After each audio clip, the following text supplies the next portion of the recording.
Jadi nih COVID Ya, salah satu cara untuk ngajarin anak naik sepeda gitu ya. ya, beda betul. Yang salah dalam menggambar. Untungnya bukan saya. Tentunya bukan saya. Contohnya salah nanti. Nah saya yang kecil ini prinsipnya beda. Loh Pak, kita ini kan sekarang lagi libur. Cuman memang kita nggak bisa pergi.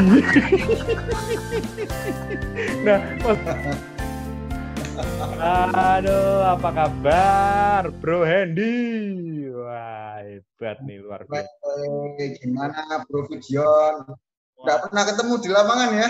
Wah, saya ini sudah 33 hari di rumah saja, nggak keluar rumah sama sekali. Belas babar pisan. Wih, keren, Bro.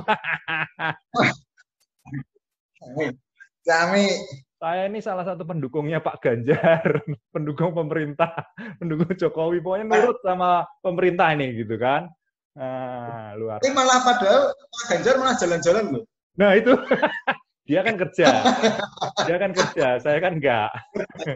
Dia udah bilang kok waktu itu, saya yang kerja, saya yang jalan-jalan, kamu di rumah aja gitu. Oke, kita akan ngobrol-ngobrol sama salah satu teman saya, tukang ban dia. Maksudnya gini, beliau ini adalah Bro Hendy ini salah satu pengusaha di Semarang. Ganteng-ganteng gini nih sebenarnya jebule profesi utamanya tukang ban, betul ya? Tukang ban.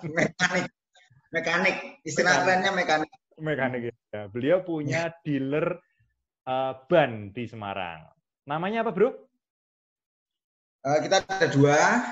Yang pertama toko ban Prima Tunggal Mandiri dan yang satunya toko ban Sumber Baru.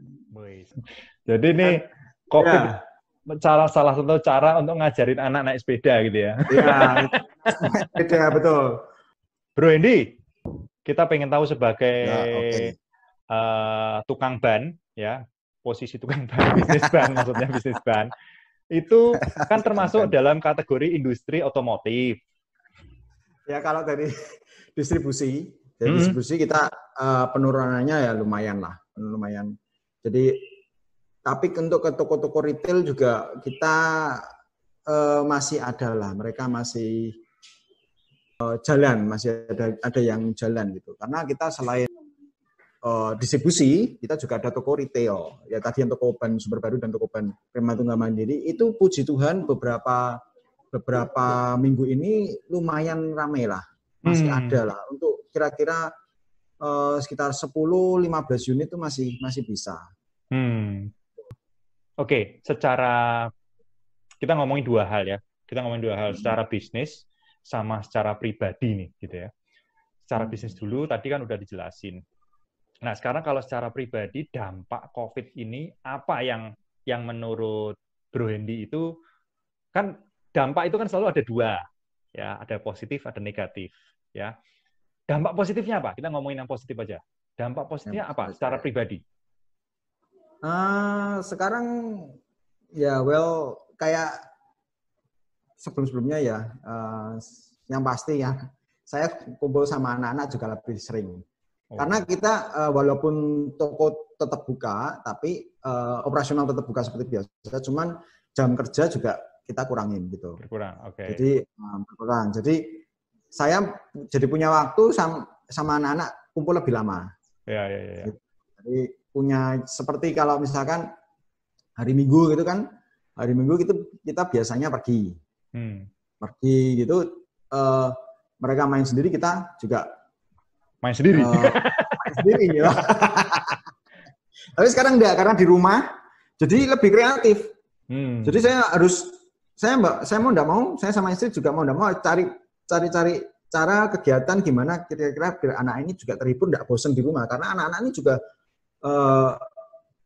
seharian kan di rumah nih, ya kan. Dari pertama kali itu sudah enggak boleh sekolah, itu sudah sama sekali enggak kemana-mana, enggak ke rumah itu. Nah, kita mulai cari cara, gimana? Kita ada target nih. Kemarin kita ada target, gini aja. Anak saya yang kecil itu belum bisa naik sepeda. Belum bisa naik sepeda. Jadi target saya, anak harus bisa naik sepeda. Beneran, setiap pagi saya keluar karena rumah saya di komplek kan, jadi jalanan lebar, sepi juga, tidak ada orang. Anak saya kalau bangun kan pagi, jam 6 pagi itu mereka sudah mengeluarkan sepeda, latihan naik sepeda, sekarang sudah bisa naik sepeda. Jadi ini COVID Ya, salah satu cara untuk ngajarin anak naik sepeda gitu ya. ya, naik sepeda betul. Terus lagi yang anak yang gede ini suka mewarnai, menggambar gitu ya. Saya cari cara nih, gimana ya caranya? Saya nggak bisa gambar. Ya pastilah kelihatan dari wajahnya. Kelihatan ya. Biasanya saya gambar gitu. Cari cara, cari di YouTube, yang simpel-simpel aja gitu. Ternyata temu. Jadi pulang sekolah, pulang kerja, biasanya saya mandi kan, pulang langsung cuci-cuci, beres, mandi, keramas dan sebagainya. Kegiatan biasanya diawali dengan menggambar sama anak-anak. Loh, sebetulnya kan pola gambar itu kalau cari di Google itu kan banyak. Pola gambar mewarnai banyak, tinggal di print terus diwarnai. Itu mewarnai, bukan menggambar. Oh, ini menggambar. Ya, kalau mewarnai kita sudah punya solusinya aja.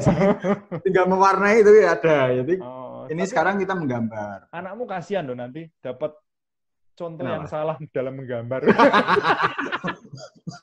Contohnya bukan saya. Contohnya salah nanti. Ya, menemani saja gitu. Menemani saja, lihat YouTube gitu kan, terus ya mengikuti aja gitu. Ternyata ya, satu lagi. Oke. Satu lagi, anak saya tuh yang gede lagi belajar piano. Main piano. Nah, les piano dia. Sudah 3 bulan, kena COVID. Akhirnya kan lesnya online. Nah, kalau les online ini kan harus ada pendampingnya.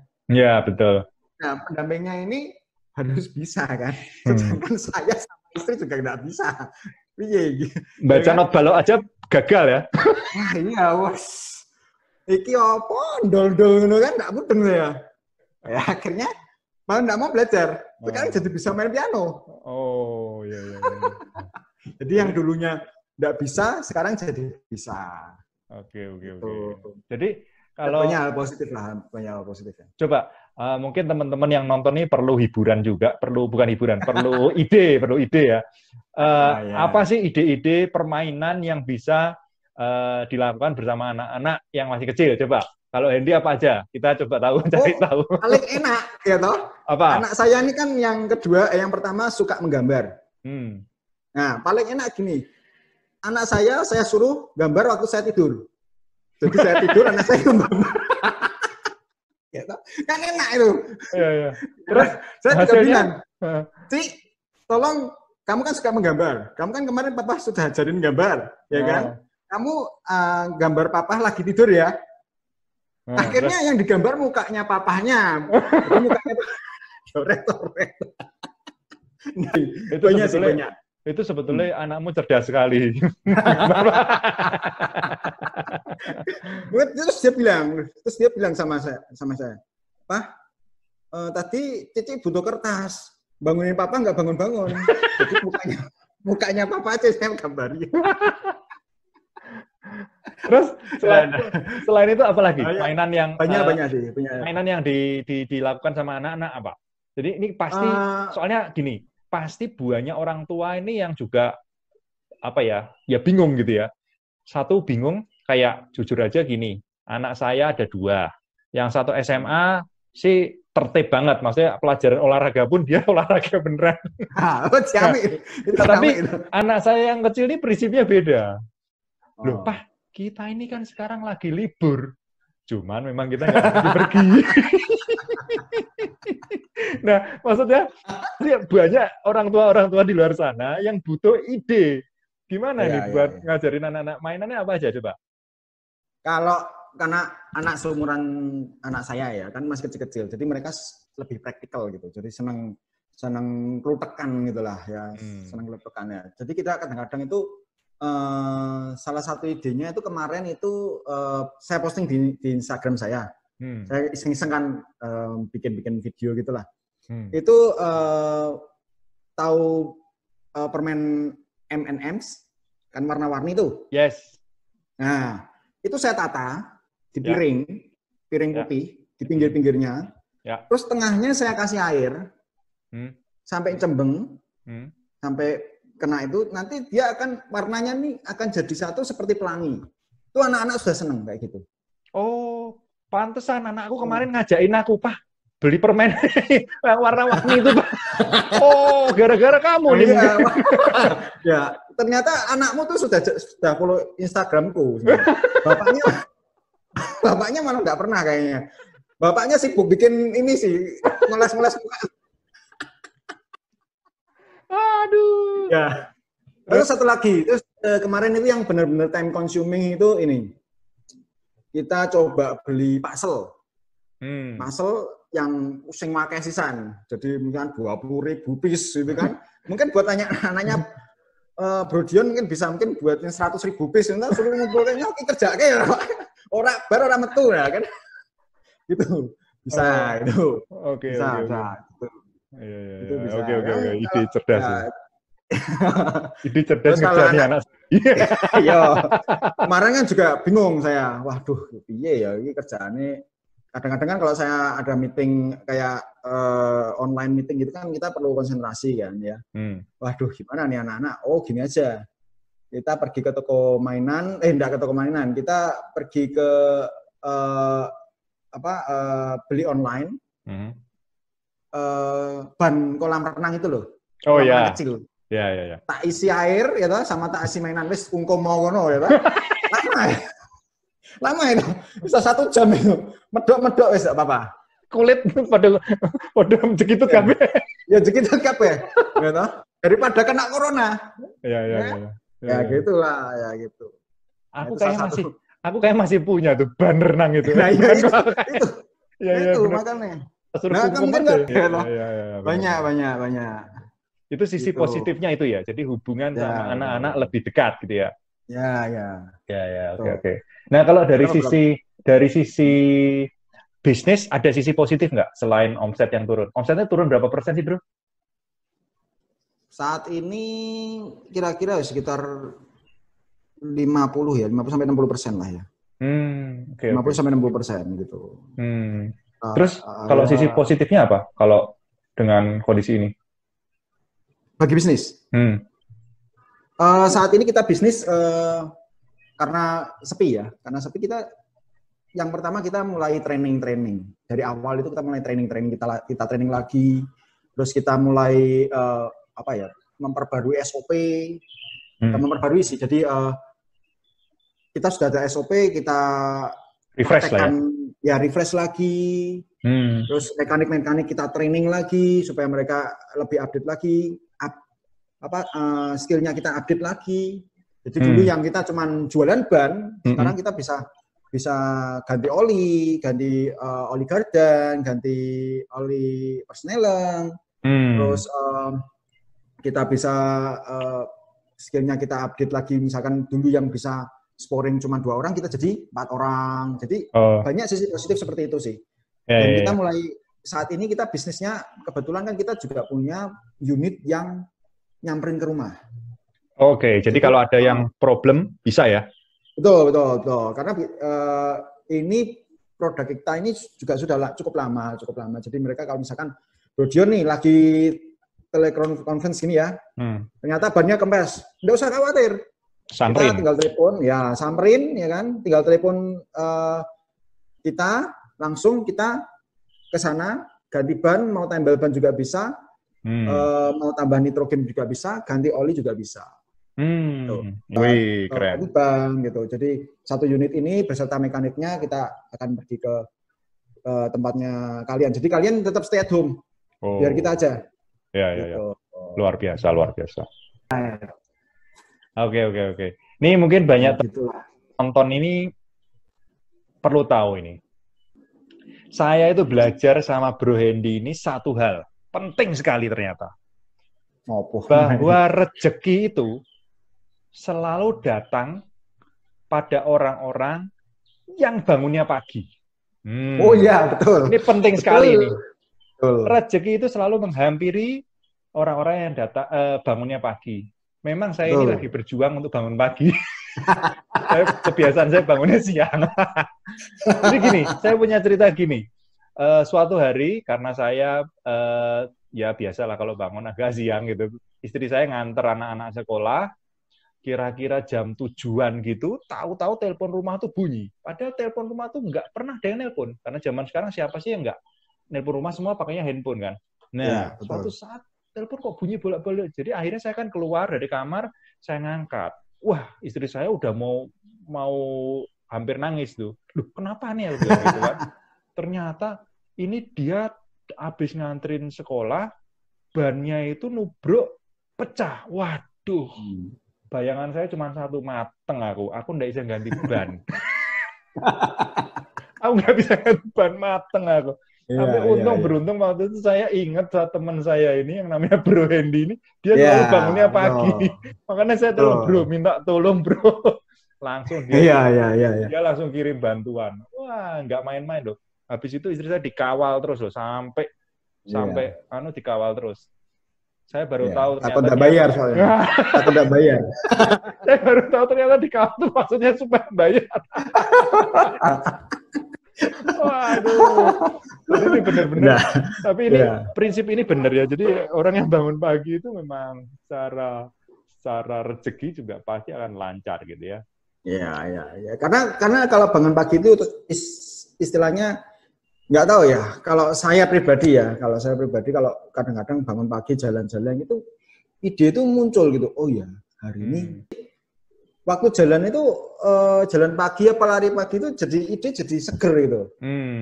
Kalau sudah agak siang kan sudah ketumpuan dengan masalah jadi waduh tadi yang tak pikirnya apa gitu. Nah itu kemarin saya pas ngobrol sama salah satu teman saya yang pendeta juga gitu. Kalau kita dari pagi salah satunya interupsi terbesar itu selalu dari handphone. Jadi kalau kita pagi-pagi bangun tidur langsung buka handphone, wes mesti pikirannya udah nggak bisa tenang lagi. Kalau saya cari ide selalu dari dulu waktu di kamar mandi, Bro. Waktu di kamar mandi itu, wah ide keluar semua. Begitu keluar kamar mandi lali kabeh. Oke. Jadi kalau Bro Hendy punya tips atau saran nggak buat teman-teman yang mungkin nonton ini, let's say mereka ini sekarang ini lagi sama-sama pengusaha atau bahkan yang calon pengusaha, anak-anak muda ini kan banyak yang pengen jadi entrepreneur. Kadang-kadang dengan COVID ini kan banyak sekali istilahnya ketakutan ya. Wah, aku mau mulai bisnis kok urung apa-apa wes koyo ngene nasibe. Bro, ini ada tips atau saran nggak kira-kira yang bisa dibagi? Ya, mungkin bagi para pemirsa yang ada yang nonton ini ya, mungkin saya mau ngasih saran mungkin jangan lupa kalau ganti ban di tempat saya gitu. Oh, nanti saya kasih kode ya. Saya kasih kode kalau mau ganti ban pakai kode ini supaya tahu bahwa ini hasil tontonan video ini. Ya, betul. Boleh enggak apa-apa. Nanti kita kan share itu ya. Oh iya, nanti kita sharing. Terus selain itu apa? Just kidding. Ya. Selain itu apa? Gini, saya pernah baca seorang pengusaha itu tidak diuji pada waktu dia berhasil sebenarnya. Good. Tapi seorang pengusaha itu diuji pada waktu dia ada masalah. Yes.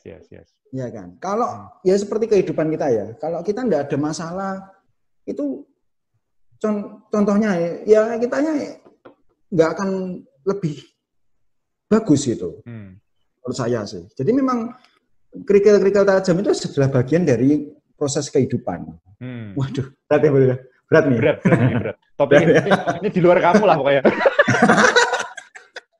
Ya, biasanya celelean ya toh. Tapi menurut saya memang gitu. Jadi orang itu perlu di-challenge sebenarnya untuk menjadi upgrading their skill gitu ya. Memang saat-saat ini memang benar-benar ujian terutama buat para pengusaha.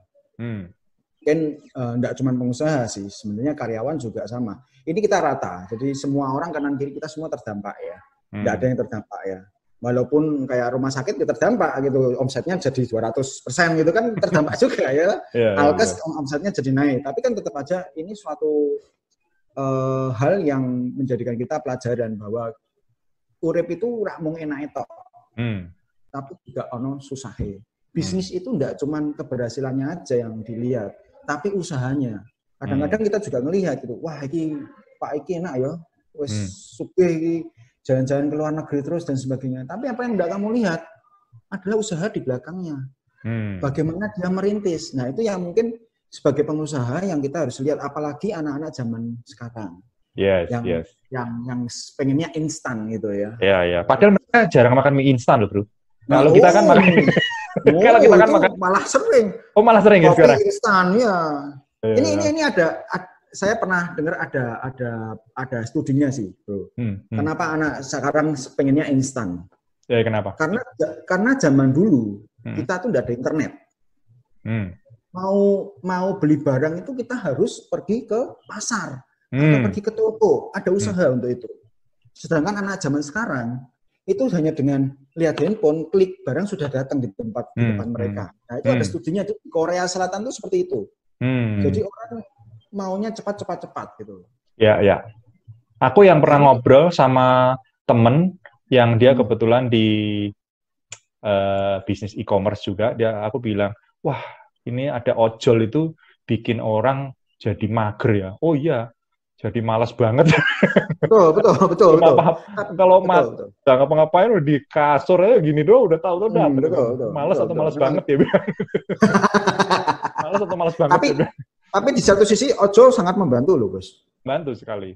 Ini saya sangat berterima kasih sama adanya layanan ojol. Jujur aja saya ini udah 33 hari nggak keluar rumah sama sekali. Mungkin teman-teman baru tahu, saya megang uang cash pun nggak.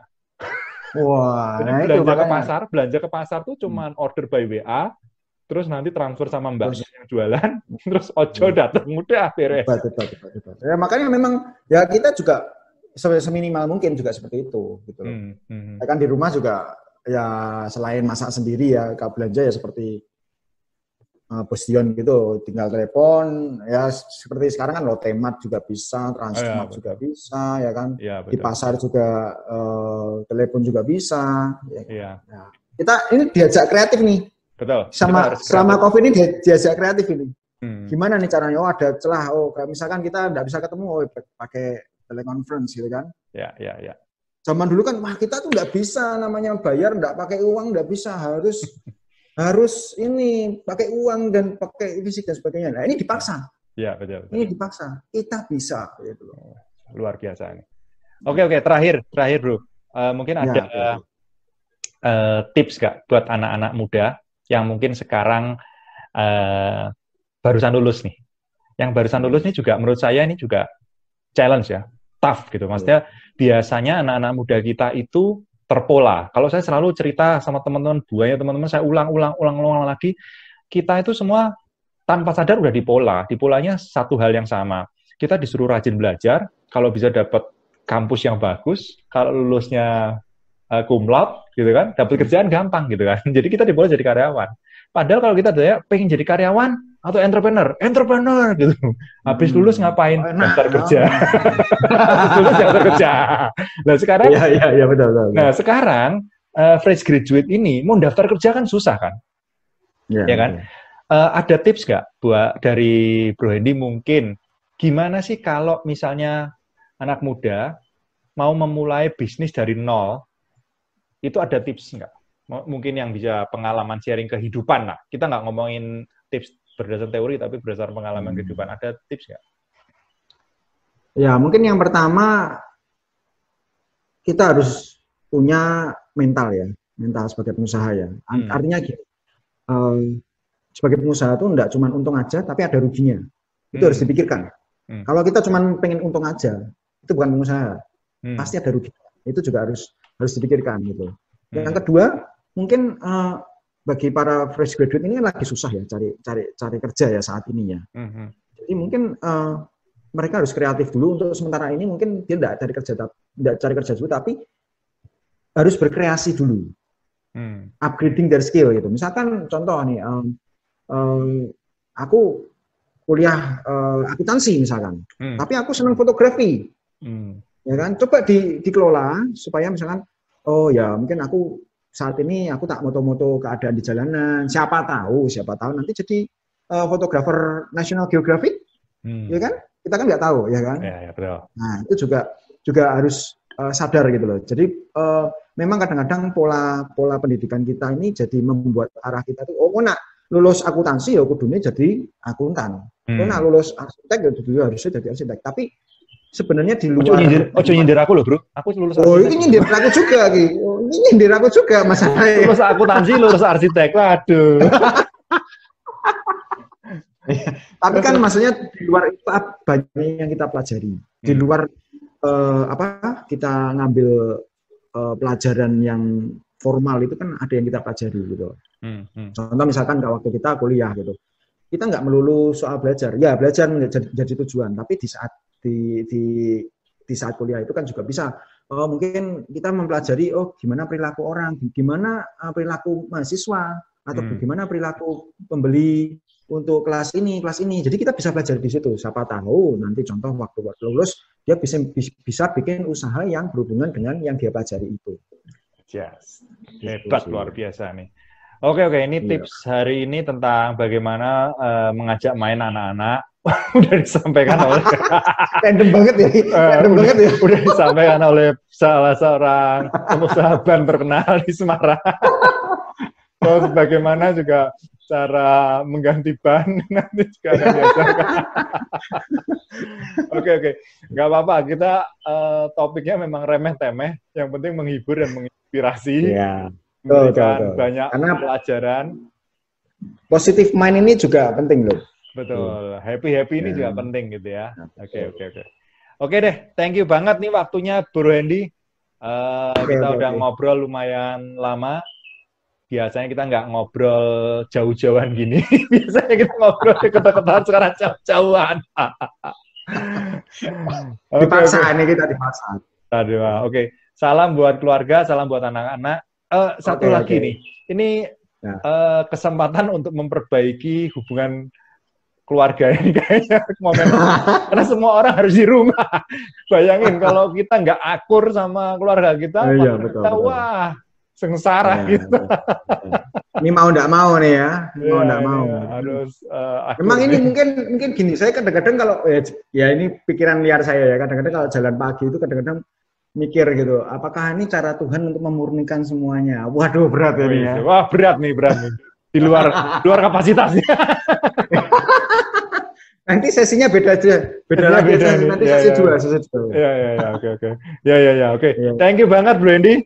Salam buat keluarga, salam buat anak-anak, salam sehat selalu yang penting, karena zaman sekarang saya percaya sehat itu mahal sekali dan nggak bisa dinilai dari uang. Kita punya uang berapapun. Itu pakai nuskin gitu ya? Kalau kita sakit, wah repot saat ini. Iya, betul. Kalau butuh berat untuk meningkatkan kesehatan, ya tahulah hubungin siapa. Kalau butuh ban, jangan lupa ya hubungi tadi nomor tadi. Oke, see you. See you, tetap sehat, jaga kesehatan, tetap happy. Ya. Oke, bye-bye.